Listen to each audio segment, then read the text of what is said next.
ওই যে আদিবাসীদেরকে পিটায় সভারেন্টি মাথা ফাটাই দিছে না, শ্রেষ্ঠার মাথা ফাটাই দিছে না, এই শ্রেষ্ঠা সহ আমরা সবাই মিলে বৈষম্য বিরোধী ছাত্র আন্দোলন, এই যে আমাদের জুলাইয়ের একটা মোটো ছিল যে আমরা দেশে কোনো বৈষম্য রাখবো না, দেশে কোনো অন্যায় হইতে দিব না, সেই প্ল্যাটফর্মকে জিয়ে রেখে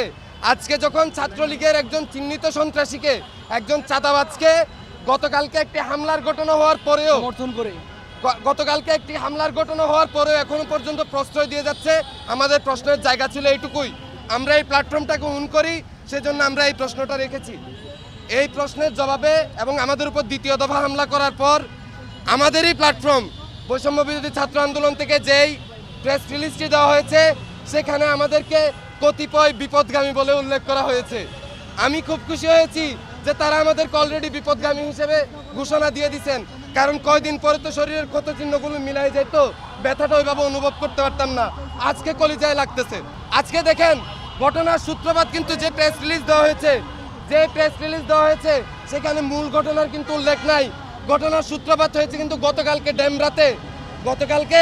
একটি লোকাল বাস থামিয়ে, গাড়ি থামিয়ে সেখান থেকে শিক্ষার্থীদেরকে নেমে পেটানো হয়, তাও 3 জন কেন্দ্রীয় নেতার উপস্থিতিতেই, এবং তারা আশ্বাস দেন যে তারা এটার সমাধান করবেন। আজকে এই প্ল্যাটফর্মের পক্ষ থেকে